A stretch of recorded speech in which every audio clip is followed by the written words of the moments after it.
Ilgstošo strīdu par īpašumtiesībām uz 997 padomju laika kā ražotajām filmām. Vai jūsuprāt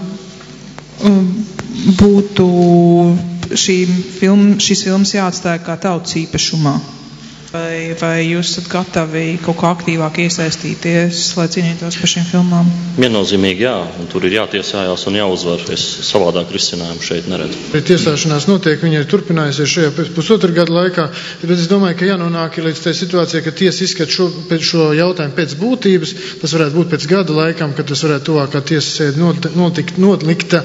Bet, protams, ka mēs atbalstam to, ka tiesībām ir ne tikai tautai, bet tiesībām tie pašiem šiem filmas autoriem un veidotājiem jābūt šiem autoru tiesībām jāsaglabā. Bet tas ir vienkārši jautājums, lai saprastu, ka privatizācijas process, kā ļoti daudz privatizācijas procesu valstī, bija tik necaurspīdīgi, ka arī šī gadījumā vienkārši šie jautājumi netika atrunāti privatizācijas procesā, tādēļ arī izveidojusies šī problēma.